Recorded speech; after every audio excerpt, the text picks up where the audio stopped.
Hi.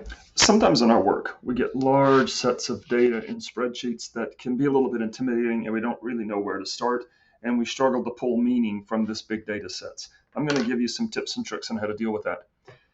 What I have in front of you is a set of randomized and fictionalized student assessment data. The first thing I always start with is make a master copy so I'm protected from making mistakes. On this large sheet of data, you can see the tab down here at the bottom is called Sheet 1. I'm going to right click, try that again, right click, and I'm going to rename this and call this Master. This is my master data that I'm not going to manipulate or change in any way. Then I'm going to click in the very top left of my screen, very top above the 1 to the left of the letter A, and then I'm going to right click and copy. Then I'm going to jump down to sheet number 2. And I'm going to click in that top left box again and right click, and this time paste.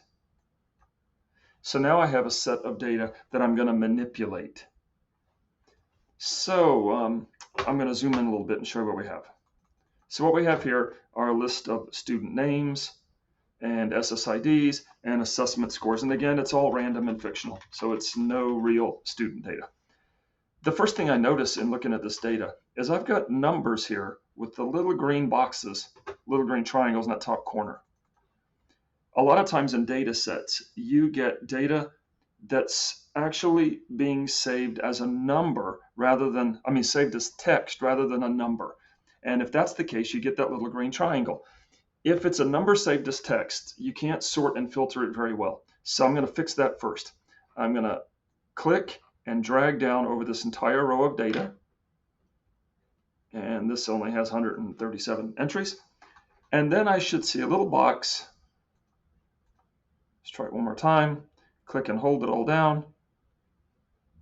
Great. Now I got the little box right here with a triangle in it, a yellow square with an exclamation mark. With the drop down, I'm going to click on the drop down arrow and I'm going to convert that to a number. And you're going to see that column change. Now the little triangle is gone, and this set of data for grade are actually numbers that can be manipulated. So the first thing I do is convert numbers saved as text into just pure numbers. The next thing I'm going to do is I'm going to add a filter to my column headings. And the way we add a filter is we click on the row number. I'm clicking on row number 2, 3, number 1. I'm going to click on row number 1, that's the heading. And on my ribbon across the top, if I move all the way over to the right, I see sort and filter. So I'm going to select sort and filter. And you'll notice filter's an option. And every row column header, that is, every column header now has a little box in the bottom right corner with a little down pointing triangle. That is your filter or your sorting tool. So let's see what that does. Let's suppose I want to organize these by grade level. I'm going to go to click on that little box, and you can see 3, 4, 5 are my options. That means this column contains the data 3, 4, and 5, and I'm going to sort smallest to largest. So now all my third graders are at the top, then I have fourth graders, and then at the bottom I have fifth graders. So that's how that filtering works. I can do a bit more with that. Let's imagine I want to filter for my English learners. Click on the little box, and I can see I have options here.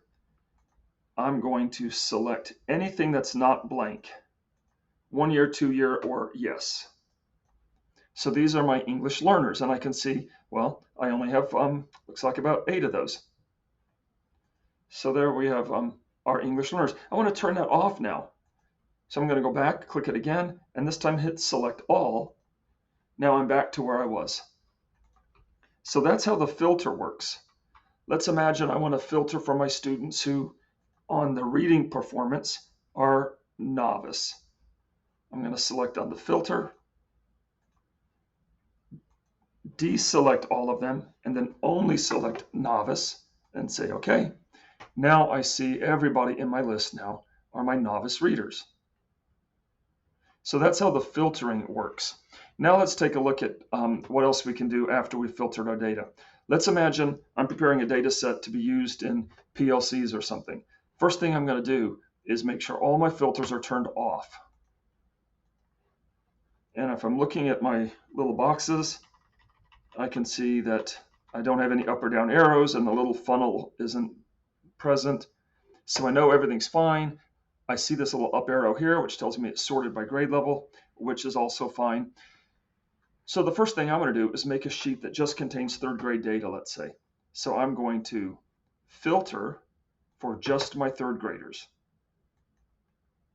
Now I can see the little funnel. This is just my third grade, and I'm going to click in that top left box again. And I'm going to right click and copy. And I'm going to jump down to another sheet. Top left box again, right click and paste. It's going to take just a second. And what I'm going to have now is just a set of data for my third grade. So it's going to take just a second. There we go. Now it's a little small, so I'm going to zoom in. And now what I'm going to see is all of these are third graders. So now I've got a sheet with just my third grade data. So I'm going to change this sheet name, just like we did before. Click on the tab, right click, name, and this is going to be third grade. So there's my third grade data. I'm going to go back to sheet number 2, do the same thing, and let's suppose I want just a set of fourth grade data. I'm going to select 4, deselect 3, say OK. Do the same. Top left corner, right. You can right click and copy as well. Right click, copy, jump to sheet 4, go to the very top left box. I'm going to right click and paste. It's going to take just a second as it pulls out that data, and I'm going to have a sheet with just the fourth grade data. And there we go. Now I'm going to zoom in down here in the bottom right corner so we can see what we're dealing with, and slide over. And I can see for grade, I have fourth grade data. And I could do the same for fifth grade data. So let's suppose we're going to look at our fourth grade data in more detail. I'm going to add the filter again. Click on the row heading, number 1. Across my ribbon to the right, add the sort and filter. So now I'm filtering my fourth grade data. So let's imagine in my fourth grade data, I want to look at the performance of my students with disabilities. So I'm going to click on the disability filter and only select yes. Now I see the performance of my students with disabilities. And then I can scroll across and I can see their reading scores. I can see their proficiency levels. I can see, now I'm looking at the math summative, the mathematics summative test. I can see that the test was actually attempted. I can see their scale scores and their proficiency levels and so on. So I'm only looking now at students with disabilities who are in the fourth grade. So we started with this master data set. We copied our data, put it in another sheet, and I'm going to name this maybe working copy. And then we added our filters by clicking on the row heading, going up to the ribbon, moving all the way across to the right and finding sort and filter. And I'm going to just, for kicks, turn it off, and then I'm going to turn it back on. And you can see the little boxes in the bottom right corner of each cell in the top row. And now I can sort and rearrange any way I need to. And so what I did is I used my filtering tool and I pulled out just my third grade and I copied my third grade data and put it in a tab. Then I did the same and I sorted it just for my fourth grade. You can see it all says fourth grade coming down the column. And I copied that and I pasted it into a sheet for just my fourth grade. I didn't change the name though. So I'm going to change the name of this tab to fourth grade.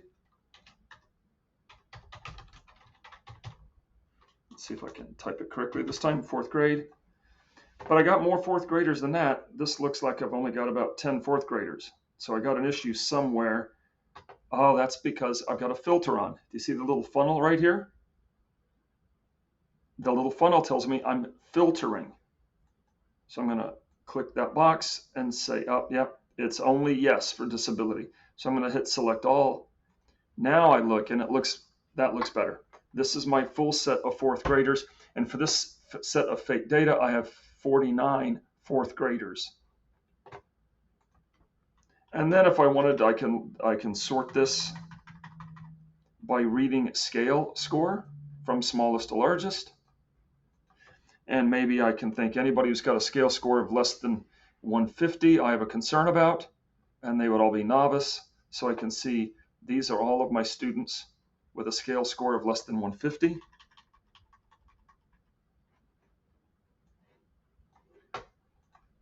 I can sort these according to science scale score if I chose to, smallest to largest. I can sort them by proficiency level. Let's suppose I'm interested in the students who are distinguished. And I can see that I have 1, 2, 3, 4 students who are distinguished in science. I was looking for the column heading. There we go, science. So these are science distinguished. If I'm interested in students who are proficient or distinguished in science, add the P. These are my students who are proficient or distinguished in science. I can deselect that and go back and add all of my filters. So these are, again, all of my fourth graders. So you can do a lot with this. You can do something like, let's imagine our students who are proficient distinguished in each of these categories in the fourth grade. So I'm going to move over till I see the reading performance level. And I'm going to say I want proficient and distinguished. Proficient and distinguished, and say OK. Now, these are students who are proficient and distinguished in reading. Now, I also want to see students who are proficient or distinguished in reading and proficient and distinguished in mathematics. So for math, I'm going to do the same. Select distinguished and proficient. So now everybody in reading is proficient or distinguished. If I look here, all P's and D's. And now for math, it's all P's and D's, proficient, distinguished. And I'm going to keep filtering. Maybe I want to recognize the students who are proficient and distinguished in each of the content areas. So I'm going to scroll up to the top. Science performance level. I have apprentice selected. I'm going to get rid of apprentice. And I have proficient and distinguished. And if I scroll over, writing on demand wasn't a fourth grade assessment. So in science, they're all proficient and distinguished. If I move over, I can see in mathematics, they're all proficient and distinguished. And then if I go to reading, I can see they're all proficient and distinguished. So this is a list of students who are proficient and distinguished in reading, math, and science.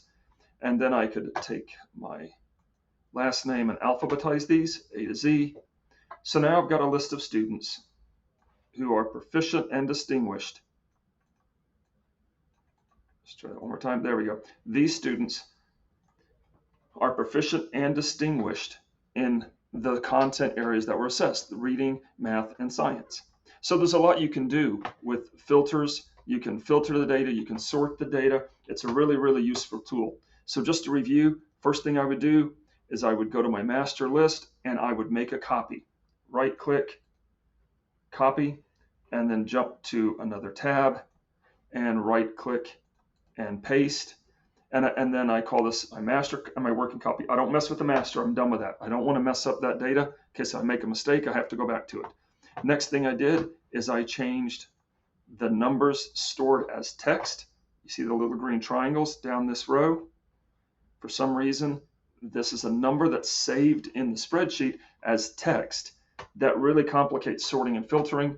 So my working copy, what I did is I converted that by highlighting it, and I converted it from a text actually back to a number. Then I added my filters, highlight the row, sort and filters in the very top right of my ribbon, added the filters. And then I started pulling out and filtering the data to help make meaning from this large set. So hopefully that helps you dealing with large sets of data and making sense from it. Thanks.